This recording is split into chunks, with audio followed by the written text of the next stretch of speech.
తమ్ముడు మా తమ్ముడు భార్య చెన్నకేశవులు భార్గవి, వాళ్ళకు మొదటి సంతానము పాప బేబీ. వాళ్ళ ఊరు వచ్చేసేసి గోపులాపురము, నాగర్ కర్నూల్ డిస్టిక్. పాప 8 నెలల్లో పుట్టింది. 1.4 kg తోటి పుట్టింది. పుట్టడమే నీలఫర్లో జాయిన్ చేసినాము, అక్కడే కాన్పైంది. అక్కడ నుంచి ఒక నిలబెట్టుకొని 1.8 వరకు వచ్చేటట్టు చూసిన తర్వాత డిశ్చార్జ్ చేసినారు. ఇంటికి వచ్చిన తర్వాత కేరింగ్ సరిగా లేక పాప వెయిట్ లాస్ అయ్యి చాలా లంగ్స్లలో నిమ్ము చేరి ఉబ్బాసం పెరిగి హఠాత్తున మొన్న శనివారం రోజు తీసుకొని వచ్చినాము. వనపర్తికి తీసుకొస్తే వనపర్తి ఏ హాస్పిటల్ పట్టుకోలేదు. అందరూ మా డాక్టర్స్ పట్టుకోలేదు, అంటే చాలా సీరియస్ కేసు ఉంది పాపది అని చెప్పేసి పంపించేశారు. మళ్ళీ అక్కడి నుంచి అంబులెన్స్లలో మహబూబ్నగర్కి వచ్చినాము. మహబూబ్నగర్కి వస్తే SVS హాస్పిటల్ కూడా వెళ్ళాము, అక్కడ కూడా పట్టుకోమని చెప్పారు. ఇంకా మా వాళ్ళు తెలిసిన వాళ్ళకి ఫోన్ చేస్తే రవి చిల్డ్రన్స్ హాస్పిటల్లో ఉంది, అక్కడికి జాయిన్ చెప్పండి మంచిగా జరుగుతుందని చెప్పినారు. ఇక్కడికి వచ్చినాము.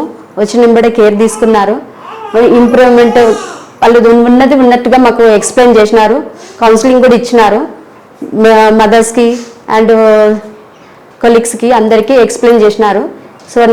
ఏది ఏమున్నా ఏ పొజిషన్ ఉన్నా దాని గురించి క్లియర్గా చెప్పినారు. తర్వాత కొద్దిగా వాళ్ళు ట్రీట్మెంట్ ఇవ్వడం, లోపల పాపకి శ్వాస ఆడకపోవడం వల్ల ఆ పైపులు వేసినారు, ఆక్సిజన్ పెట్టినారు. ఇంకా బ్లడ్ తక్కువ, తెల్ల రక్త కణాలు తక్కువ అయితే దాన్ని కూడా తెల్ల రక్త కణాలు ఎక్కించినారు. ఇప్పుడైతే పాప 1.8 నుంచి డౌన్ అయిపోయింది, పూర్తిగా 0కి వచ్చేసింది. 0 నుంచి ఇప్పుడు 1.9కి వచ్చే విధంగా వీళ్ళు మాకు బరువు పెరిగి ఇప్పుడు ఇచ్చినారు. సో ఇప్పుడు పాప బెటర్, చాలా బెటరు. మేము వచ్చినప్పుడు హోప్లెస్ అనమాట, మాకు పాప బతకదేమో అన్నంత సిచ్యువేషన్లో ఉన్నాము. మాకు పాపని మళ్ళీ మాకు మంచిగా ఇచ్చి అందించినారు. ఈ హాస్పిటల్కి ధన్యవాదాలు చెప్తున్నాను. ఆ సార్కి కూడా కృతజ్ఞతలు చూపుతున్నాం. మేము చాలా బాగా చూసుకున్నారు, చాలా కేరింగ్ చూసుకున్నారు. డాక్టర్స్ అయితే ప్రతిదీ మాకు ఎక్స్ప్లెయిన్ చేసినారు. ఏది ఉన్నా సరే మాకు పిలిపించి మాట్లాడించి కొంచెం ధైర్యం చెప్పి ప్రతిదీ మాకు చెప్పినారు. విసిగించుకోవడం కానీ, హరాస్మెంట్ ఇట్లా కొంచెం ర్యాష్గా బిహేవ్ చేయడం కానీ అలాంటివి ఏమీ చేయలేదు. బాగా చూసుకున్నారు. ప్రతి దానికి స్పందించినారు. బేబీది ఫీడింగ్ దగ్గర పాప వాళ్ళ మదర్కి, బేబీ మదర్కి ఫీడింగ్ అనేది లేకుండా వల్ల ఆ పాప కొంచెం ఎక్కువ వాటర్ పోయడం వల్ల చాలా ప్రాబ్లం అయింది. అలా పోకుండా క్వాంటిటీ ప్రకారంగా ఇవ్వాలి పాపకి మిల్క్ అనేది చెప్పినారు.